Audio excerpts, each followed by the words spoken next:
He stepped forward, with full authority, chest out, eyes locked, and issued a direct order to a royal guard in broad daylight. The crowd went silent, cameras stopped clicking, and what happened next? It wasn't just unexpected, it was unforgettable. Welcome to a story that proves respect isn't about rank, it's about honor. Hey there, friends. If you still believe in discipline, tradition, and standing your ground for what's right, then go ahead and hit that like button. Leave us a comment. Tell us where you're watching from. And don't forget to subscribe, because these are the kinds of true stories we tell every single week. Moments that remind us what real service looks like, no matter the uniform. Now stay with us, because in just a few minutes, you'll witness the moment one quiet soldier broke centuries of silence. Not with his fists, not with anger, but with a single sentence that silenced a U.S. colonel and stunned everyone at Buckingham Palace. The morning fog hung low over Buckingham Palace like a veil of history. The gates creaked open with quiet ceremony as a sleek black motorcade rolled onto the cobblestone courtyard. Union Jacks flapped gently overhead. Tourists lined the perimeter, whispering excitedly, cameras ready, unaware they were about to witness more than a diplomatic visit. Among the delegation was Colonel Marcus Shaw, a decorated officer in the United States Marine Corps. His posture was flawless, his uniform sharp, his medals glinting under the pale London sun. But behind his steely gaze was something harder to see, a growing impatience for pomp, pageantry, and anything he couldn't control. As he stepped out of the vehicle, he muttered to his aide, "All this ceremony for a meeting? We could have done this at the Pentagon and spared everyone the theater." The aide didn't respond. His eyes had already landed on the figure standing near the palace's inner gate. A British royal guard, motionless, imposing, dressed in that signature scarlet red, tall black bearskin hat casting shadow across his brow. His name? Sergeant Jonathan Reed. He didn't blink, didn't flinch, and that, for Shaw, was the beginning of the problem. He scoffed quietly. "Impressive costume," he said under his breath. "Let's see if the soldier inside lives up to the outfit." The stage was set, and only one man knew a confrontation was coming. He didn't move, not even a flicker. Sergeant Jonathan Reed stood as still as the statue beside him, boots anchored to the historic stones of Buckingham Palace. His grip on the rifle was effortless, yet firm, hands gloved in white, uniform sharp as the morning air. To the untrained eye, he might have looked like a ceremonial figurehead, placed there for tourists to gawk at and photograph. But anyone who'd served, anyone who knew the price of discipline could sense it. This man wasn't standing still because he had to. He stood still because he chose to. Just 3 months earlier, Reed had returned from his 4th deployment overseas. This time it was Syria. Before that, Helmand Province, Kandahar, Fallujah. You wouldn't know it by looking at him. There were no visible scars, no swagger, no story, he volunteered. But buried in his personnel file, locked behind layers of security clearance, were commendations from American and British commanders alike. A quiet operator, level-headed under fire, commended for extracting intelligence under mortar shelling, decorated for saving lives without seeking credit. He didn't speak of those things, and today, he wouldn't speak at all, unless absolutely necessary. The selection to serve on palace grounds wasn't random. It was a recognition, a test of control. The Royal Guard didn't just demand ceremonial presence, it demanded mental stillness, focus, the kind of restraint few people ever truly master. That's what separated Sergeant Reed from others. While some cracked under pressure, he had learned to remain unmoved, no matter the chaos swirling around him. Across the courtyard, Colonel Shaw watched him, not with admiration, but with skepticism. In Shaw's eyes, stillness was weakness, action was strength. To stand and do nothing, especially in uniform, seemed useless. maybe even insulting to those who fought real battles. He turned to his aide. This is what they're proud of? A man dressed up like a 19th century toy soldier staring at the wall? The eye didn't answer. He had noticed something in Reed's posture, something even the colonel had missed. Reed wasn't zoning out. He was fully aware. His eyes, though forward, tracked movement. His breath was measured. His hands never once shifted. It was the kind of focus only learned under fire.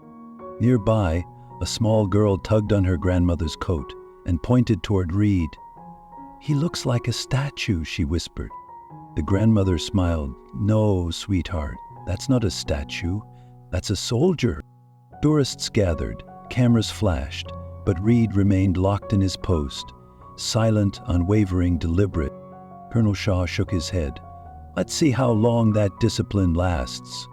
But the colonel didn't know was that this moment, this stillness, wasn't the guard's weakness, was his strength. And in less than 10 minutes, that strength would be tested in front of the world. The tour moved forward at a ceremonial pace, led by the palace coordinator, who spoke softly about the history of the changing of the guard. But Colonel Marcus Shaw wasn't listening.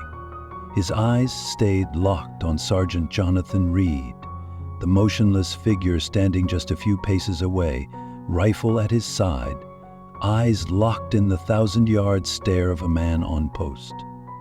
Shaw leaned slightly toward his aide and muttered under his breath, "Mannequins in uniform. That's what they are, statues with rifles." His voice wasn't exactly quiet. A few nearby tourists overheard the remark. Some looked uncomfortable. A couple raised their eyebrows, unsure whether he was serious. He was. The colonel stepped slightly out of the group's formation, walking just far enough to get a closer look at Reed.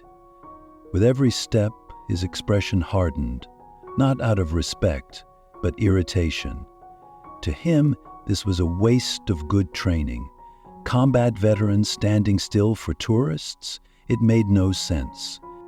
He circled the guard slowly, hands behind his back, posture tall.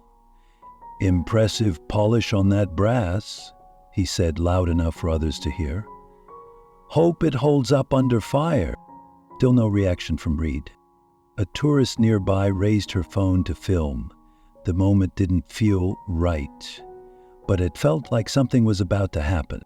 Colonel Shaw narrowed his eyes. "In the Corps, we train our men for war. We teach them to act, not pose. This isn't soldiering. This is pageantry, theater." Reed didn't blink. The palace coordinator turned back briefly, his expression strained. "Sir, we do ask that all visitors maintain a respectful distance from the guards." Shaw smiled tightly. "Oh, I'm just observing, trying to understand what passes for military discipline around here." More murmurs came from the crowd. A young American tourist whispered to his dad, "Is he allowed to do that?" The father didn't answer. He was too busy watching the colonel inch closer, his tone growing more dismissive by the second. What Shaw didn't realize was simple. The stillness he mocked wasn't born from theater. It was forged in fire. Reed had stood in silence through gunfire, through chaos, through the kind of noise that breaks lesser men. And now, as this new challenge approached, not with bullets but with arrogance, he stood still once more, just waiting. Colonel Marcus Shaw had seen combat in 3 war zones. He wasn't used to being ignored, especially not by someone wearing a ceremonial uniform. So when Sergeant Jonathan Reed didn't respond to his taunts, Shaw didn't see it as discipline. He saw it as defiance.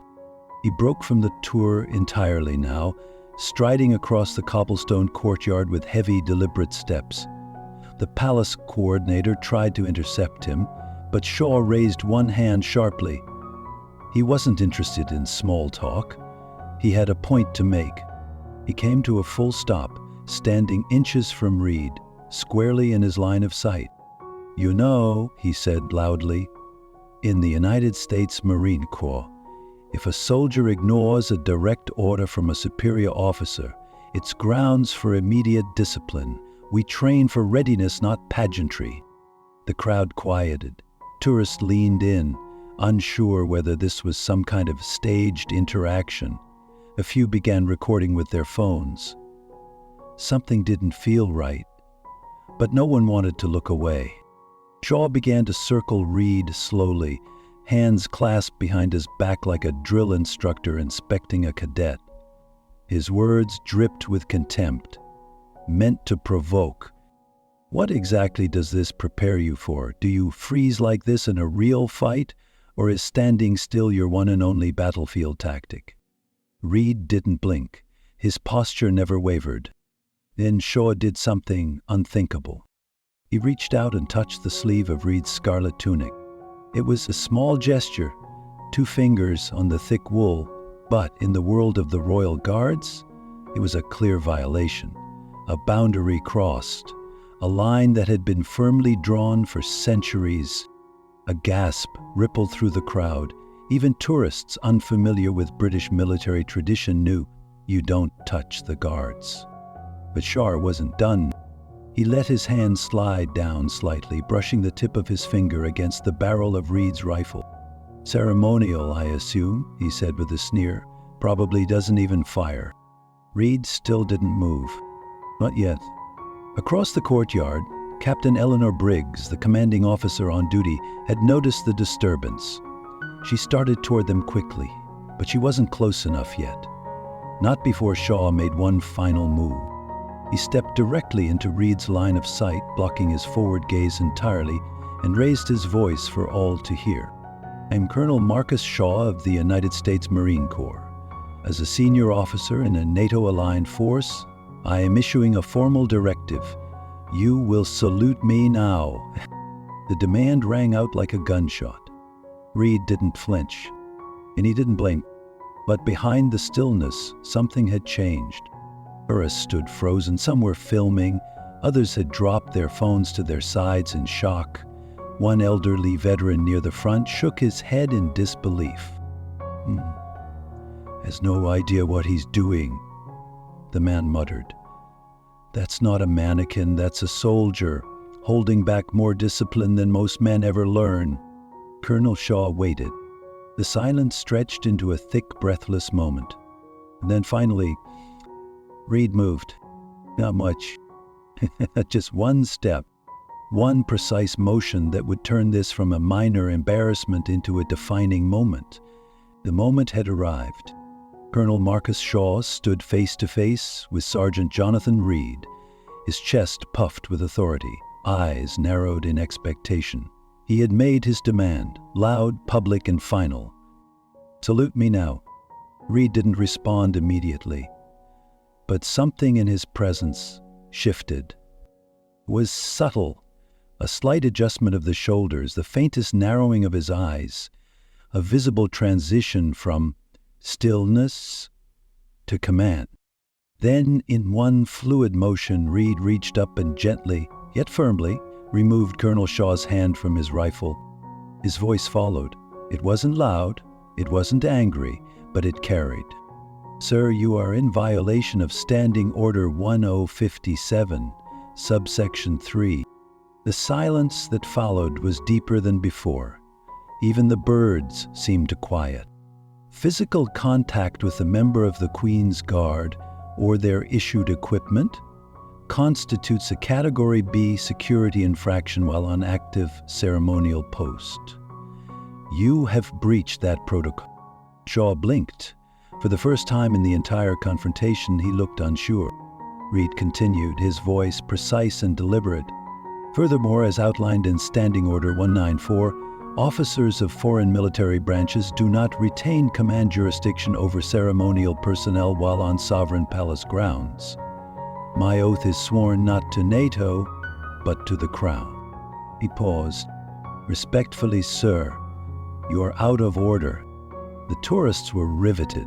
Phones recorded every word. Elderly veterans near the front stood a little straighter.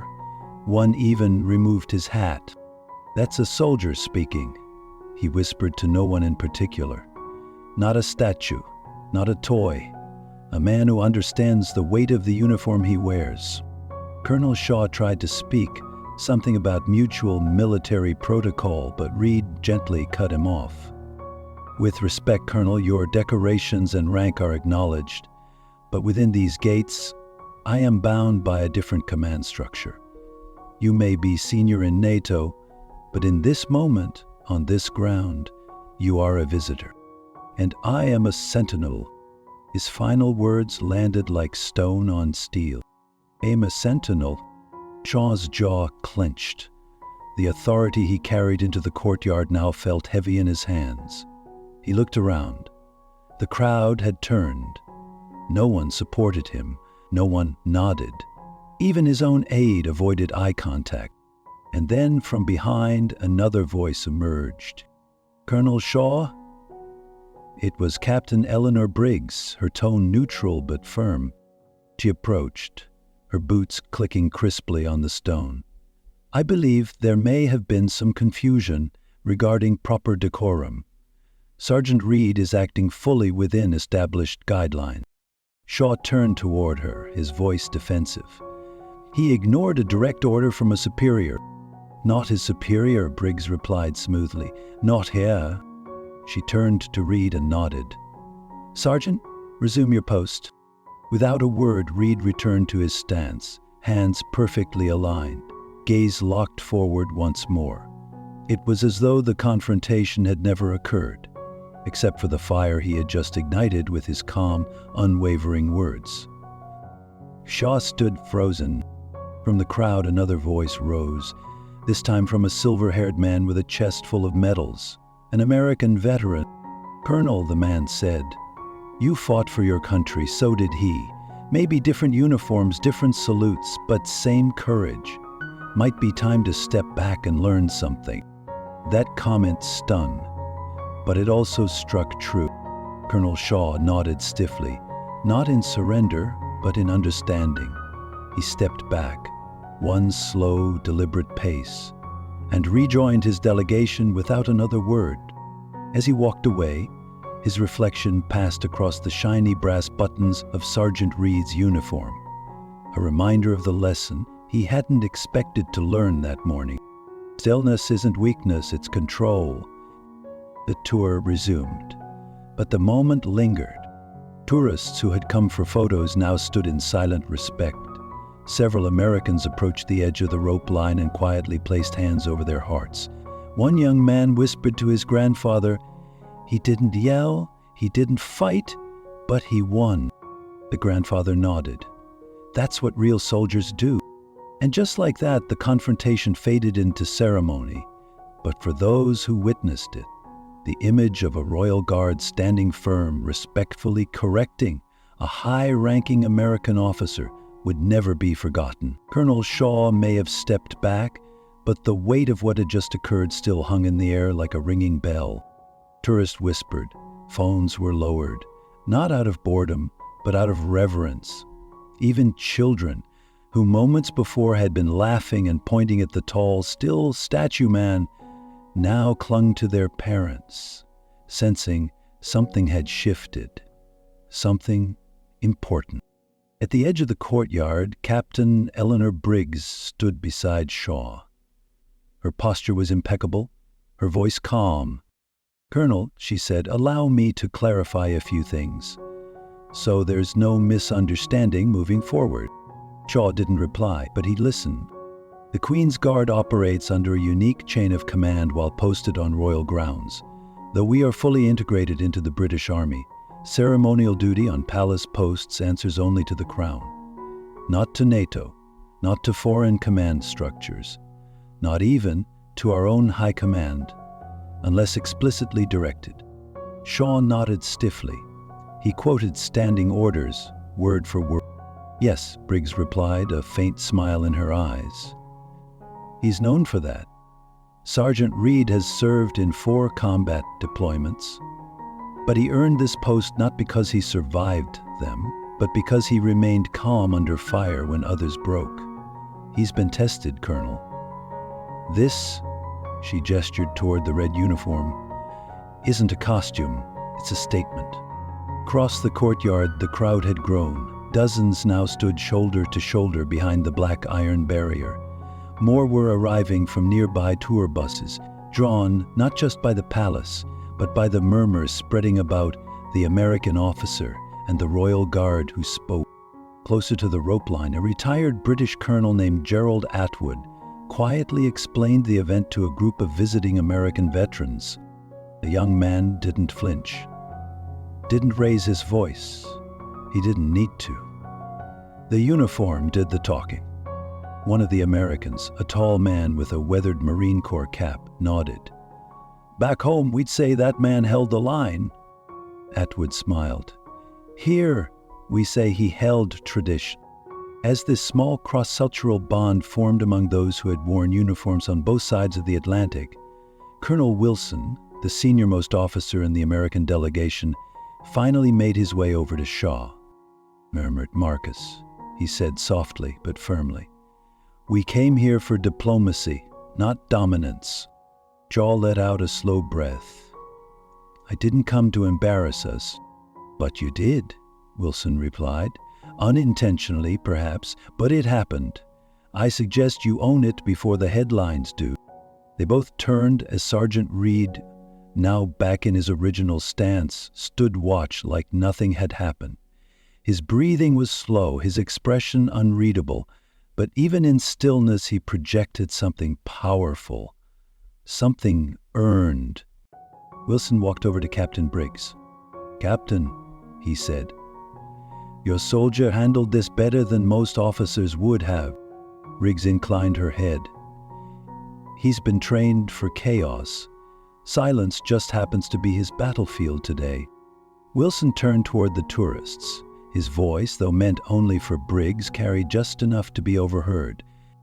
We sometimes confuse flash with force. But that young man just reminded me that real power is exercised in control, not in shouting." The crowd murmured approval. A small girl held tightly to her grandmother's hand. "Is he a hero, Grandma?" The woman smiled, eyes glistening.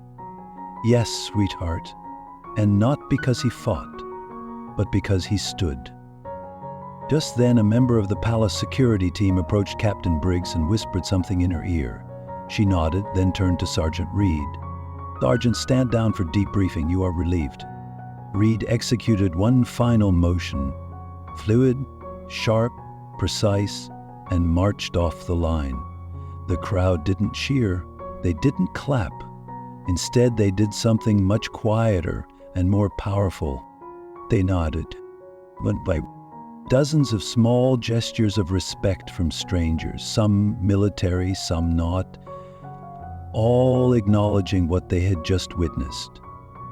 Not just a guard holding post, but a man holding to principle. As Reed disappeared into the palace doors, Colonel Shaw remained silent. Then, unexpectedly, he turned to his aide and asked quietly, "Hear me a copy of that standing order?" The aide blinked. "Sir, I want to understand what I missed." And in that moment, maybe for the first time that day, Shaw wasn't leading the lesson. He was learning one. The courtyard slowly returned to its normal rhythm, but something in the air had changed. The changing of the guard's ceremony proceeded on schedule. Drums rolling, boots striking the stones in perfect unison. Yet for the dozens who had witnessed what had just unfolded, the real ceremony had already happened. Inside the palace, Sergeant Jonathan Reed stood at ease in a quiet briefing room.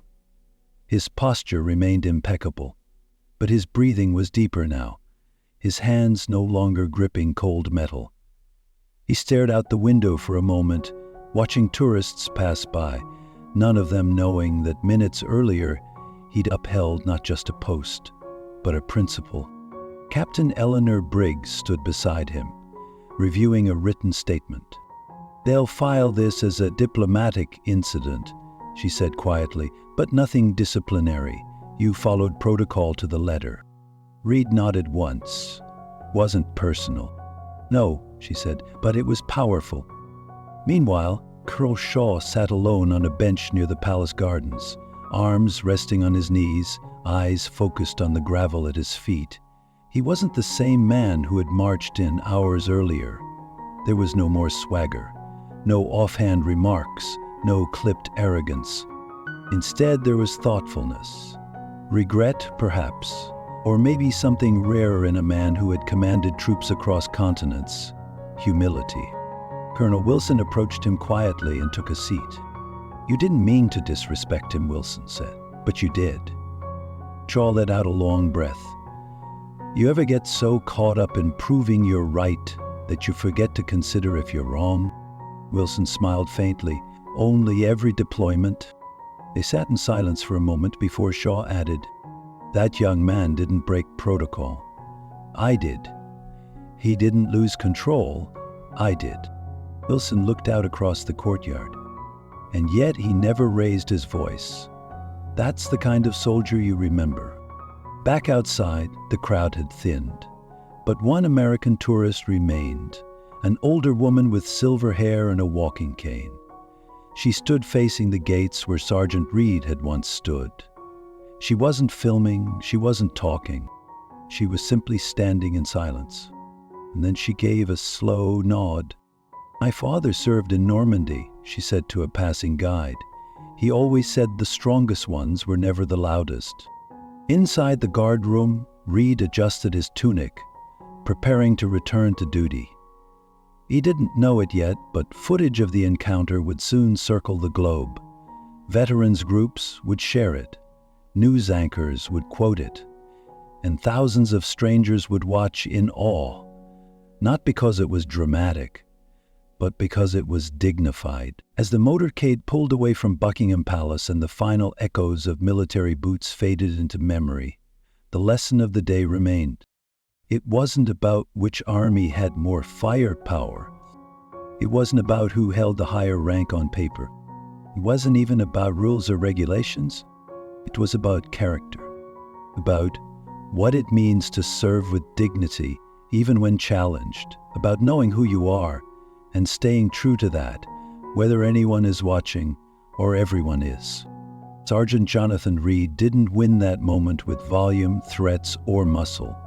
He won it the same way he had survived the battlefield, with restraint, clarity, and a deep-rooted sense of purpose. He didn't act out of ego. He didn't seek applause. He simply held the line, not just for the crown, but for all of us who still believe that honor matters. And for Colonel Marcus Shaw, the lesson wasn't lost. The uniform he wore was still pressed, the medals still earned. But the weight of that morning reminded him that leadership isn't always about being the loudest man in the room. Sometimes it's about being quiet long enough to listen, even to someone junior in rank but senior in integrity. For those of you watching, especially those of you who've served or who come from families that have, this story isn't just military theater, it's a mirror. A reminder that discipline, tradition, and self-control are not relics of the past. They're values worth preserving.